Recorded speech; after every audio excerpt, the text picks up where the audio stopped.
तो जानेंगे कि क्यों कुछ लोग हमेशा चिड़चिड़े रहते हैं, सोशल नहीं होते, परिवार में हमेशा कलेश देखते हैं। क्या शनि की नजर शुभ नहीं होती?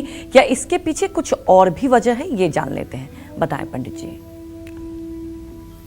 देखिए, अगर जन्म कुंडली के आपके 8वें भाव में माने मृत्यु भाव में शनि बैठा हो, अगर शनि मकर, कुंभ और तुला का होगा अष्टम भाव में, तो ज्योतिष शास्त्र का ये मत है कि ऐसा व्यक्ति दीर्घायु होता है,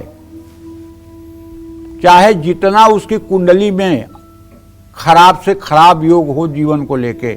लेकिन अगर मकर, कुंभ और तुला राशि का शनि अष्टम भाव में हो तो ऐसा व्यक्ति निश्चित रूप से 90 साल से ज़्यादा की उम्र तक जीवित रहता है, चाहे जितनी गंभीर बीमारियां हो जाएं और चाहे जितनी परेशानी हो जाए। लेकिन अगर मकर, कुंभ और तुला के अलावा किसी राशि में शनि है तो ये मध्यायु और अल्पायु योग भी देता है। अब जब अष्टम मृत्यु भाव में शनि बैठेगा और इस पे पापक ग्रह की दृष्टि होगी, राहु की, केतु की दृष्टि होगी या मंगल की दृष्टि होगी, तो ऐसे व्यक्ति को गुदा रोग, पाइल्स, बवासीर, भगंदर जैसे रोग होंगे। मंगल दृष्टि करेगा तो ब्लीडिंग भी होगी।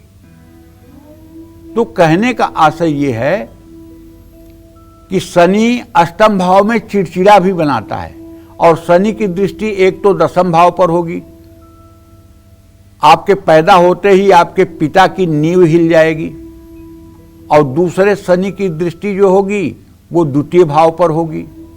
अगर वहां चंद्रमा की स्थिति है तो उम्र होते ही आप शराब जैसी चीजों के, अल्कोहल जैसी चीजों के प्रति आपका लगाव हो जाएगा।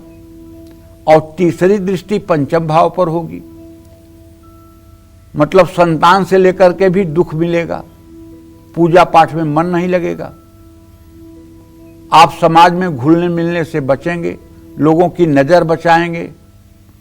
हाँ, लेकिन अगर शनि शुभ हो तो व्यक्ति का मान सम्मान बढ़ेगा, रिसर्च में मन लगेगा।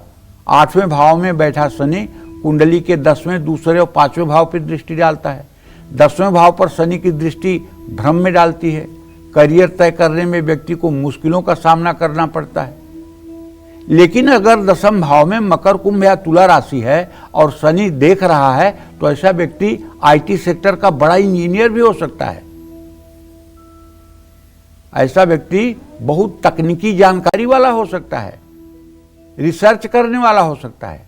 तो 8वें भाव में बैठकर शनि दूसरे भाव को देखते हैं तो पैसों से जुड़ी मुश्किलें भी आती हैं, परिवार में कलेश होता है, बिना सोचे समझे बोलने से मानहानि का योग बनता है। 5वें भाव में शनि की दृष्टि हो तो लव लाइफ और शिक्षा के क्षेत्र में रुकावट आती है, मानसिक रूप से व्यक्ति कमजोर हो सकता है। जय मां विंध्यवासिनी।